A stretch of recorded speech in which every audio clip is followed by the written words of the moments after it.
La plateforme de CST mais la plateforme du CST contient plusieurs aspects, plusieurs éléments. Mais à ce jour, aucun des aspects de la plateforme n'est pris en compte. Et nous sommes arrivés, comme je vous l'ai dit, à un bilan positif. Mais nous attendons toujours que cette plateforme soit mise en œuvre. Nous attendons que le pouvoir nous appelle. Pour nous discuter de cette plateforme-là et trouver une solution consensuelle au problème imminent. C'est bien tout. Mais cependant, nous avons fait ce que nous devons faire et nous sommes aujourd'hui fiers. Nous avons, et ça je le dis, je le répète, nous avons conscientisé le problème. Et ça c'est irremplaçable. Aujourd'hui, la contestation gronde d'un partout.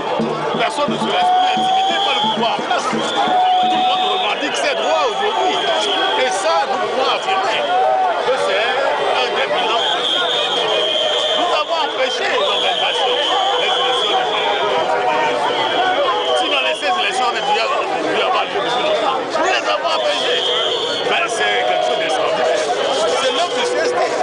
Et nous disons qu'il n'y aura pas d'élection tant qu'il n'y aura pas un dialogue et qu'il n'y aura pas des solutions consensuelles retenues et qu'il n'y aura pas une réforme institutionnelle et constitutionnelle idoine effectuée avant toute élection. C'est clair. Nous allons poser une question concernant cette fois-ci la CVGS. Ça fait un an que le rapport de la CVGS sur la réconciliation a été publié. Pensez-vous que où en sommes-nous aujourd'hui avec ce rapport? Pensez-vous que ce rapport a une avenir meilleur?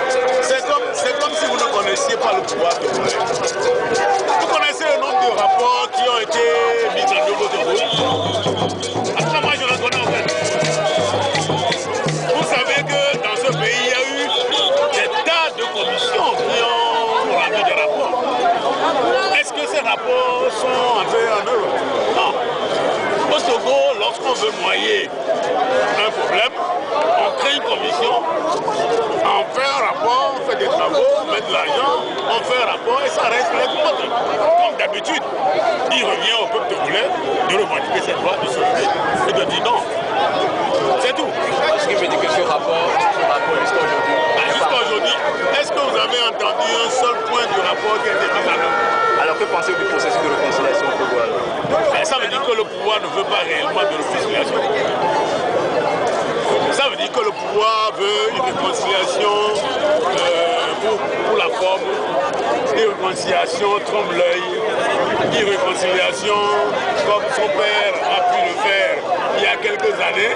On dit réconciliation à la nation, on a fait un défilé au stade municipal et on pense que c'est la réconciliation. Ça c'est pas la réconciliation. On ne veut pas de cette réconciliation-là. Aucune réconciliation ne peut se faire que la mise en œuvre du rapport de la CVJR, la mise en œuvre des rapports de la CDH, le dialogue franc, sincère et inclusif, des solutions consensuelles trouvées au problème togolais, des réformes idoines mises en œuvre et des élections libres transparentes en vue d'aboutir à un gouvernement légitime dans ce pays. Sinon, il n'y aura pas de réconciliation.